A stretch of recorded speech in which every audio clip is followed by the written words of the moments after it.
Et on arrive donc sur ce deuxième étage de l'exposition avec notre invité, Ricardo Vasquez, bonjour. Bonjour. Vous êtes le conservateur en chef du patrimoine, également le directeur scientifique de l'HDE, l'hôtel départemental des expositions du Var. Alors pourquoi d'abord ce choix d'exposition?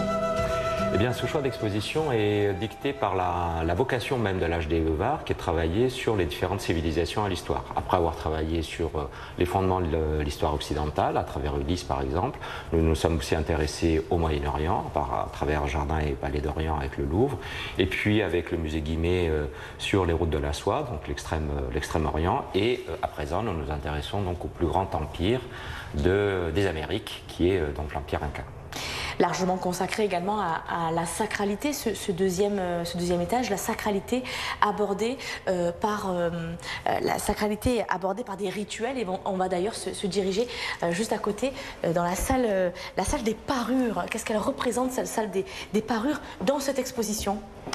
Alors effectivement, l'exposition est essentiellement tournée sur la question de la sacralité, de la cosmologie et de l'imaginaire religieux. En fait, ce qu'explique, je pense, bien l'exposition, c'est le fait que chez ces peuples andins, la question du sacré et la question du politique est intimement liée. Elle n'est pas la seule dans ce cas-là. D'autres cultures, notamment la culture occidentale, la royauté occidentale, s'est construite aussi sur cette dimension-là.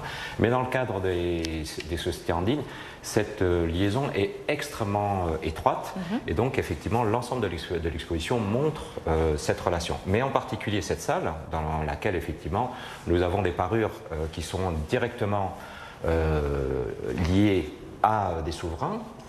Donc ce sont des prêts du musée Lerco, de magnifiques prêts de Lima, absolument, et de la culture Chimú, donc contemporaine des Incas, qui est un des peuples qui a été intégré à l'Empire Inca, et qui montre bien à travers l'or et l'argent que ce sont évidemment des matériaux extrêmement importants, mais qui ne sont pas des matériaux qui, en tant que tels, ont une valeur marchande. Ils ont avant tout une valeur symbolique, et qui recoupent une notion qui est très importante dans le monde andin, qui est la question de la dualité, de l'équilibre des contraires entre l'argent et l'or, la lune et le soleil, et l'ensemble des dualités qui existent dans le monde. Et donc cette salle exprime en même temps la force du souverain, puisqu'on est dans des États très centralisés, mais en même temps cette complexité de l'inconscient de ces peuples et aussi de la religiosité. On va monter au troisième et dernier étage de l'exposition, et dans le couloir, avant d'arriver, vous allez le voir, à ce troisième étage, eh bien, on va là aussi découvrir de très belles œuvres. Avec grand plaisir.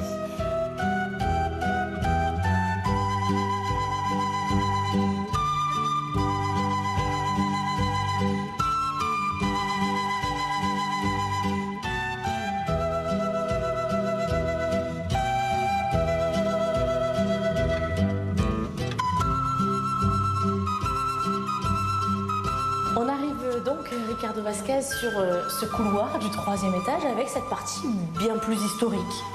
Absolument, c'est une partie qui est très importante pour notamment les médiateurs, puisque ça permet à nos médiateurs alors on a un certain nombre de portraits d'Incas qui ont été faits à la période coloniale, et ça permet d'évoquer un peu l'histoire des Incas, mais aussi une histoire un peu revue, non seulement par les Espagnols, puisque en fait le peu de choses que nous savons sur les Incas nous vient des chroniques espagnoles, puisque on a une culture qui n'est pas directement écrite, ou plus exactement l'écriture des Incas n'est pas complètement déchiffrée encore, et donc les informations que nous avons sur ce peuple sont issues des chroniques espagnoles, qui elles-mêmes viennent de ce que les Incas ont dit aux Espagnols.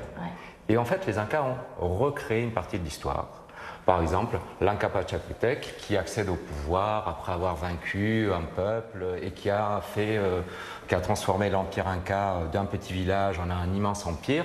C'est une construction politique. Il a refait l'histoire. Il a refait l'histoire. C'est une construction politique qui vise à montrer à quel point il est un très grand Inca et à quel point sa lignée directe est prestigieuse et puissante.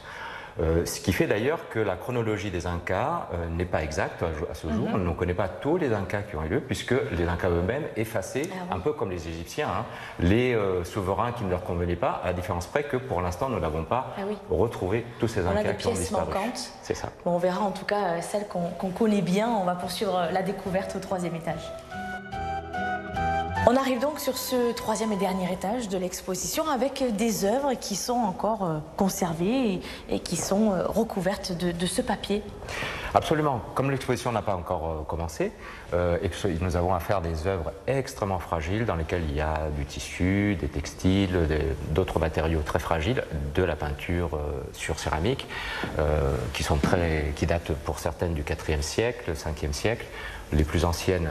Les plus récentes, datent du 15e, donc il est nécessaire de les protéger au maximum. Et donc jusqu'à l'ouverture de l'exposition, le 20 juin, nous les protégeons avec ce papier soie qui permet de les conserver dans les meilleures conditions.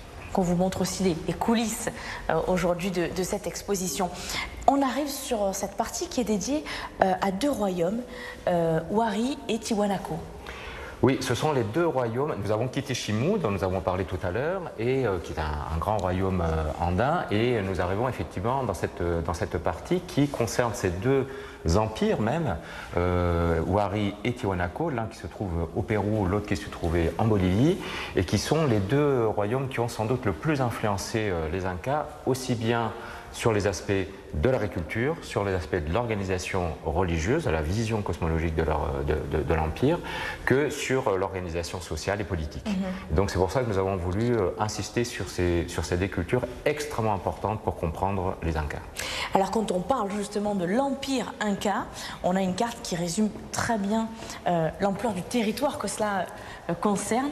Juste ici, est-ce que vous pouvez nous en dire plus sur cette carte? Bien sûr.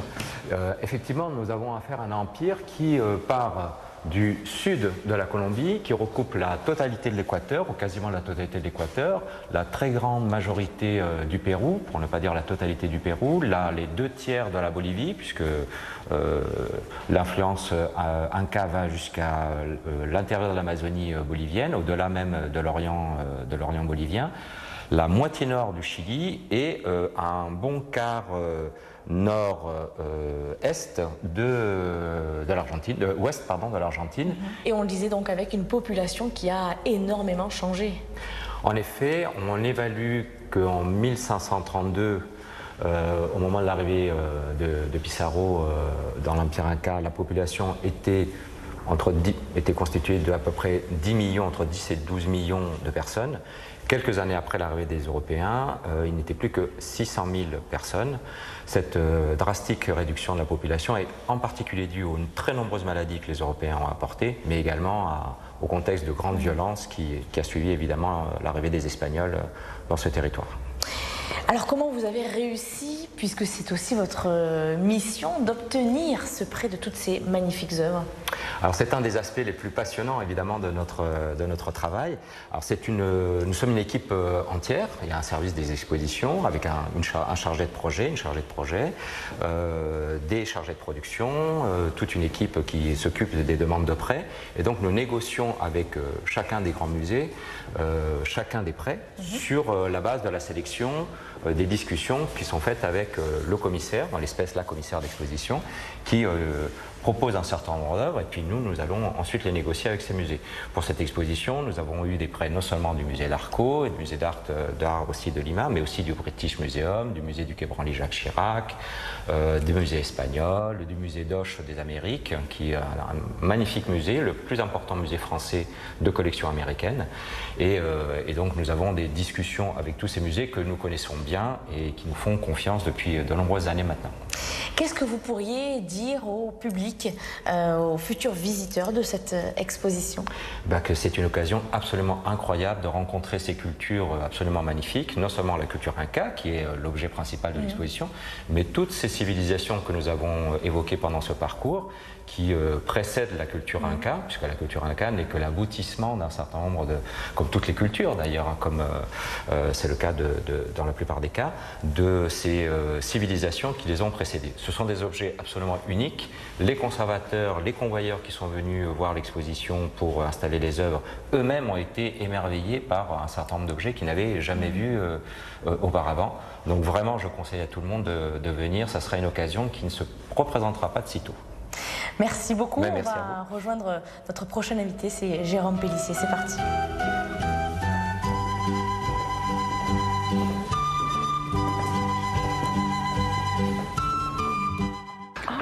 when I was in the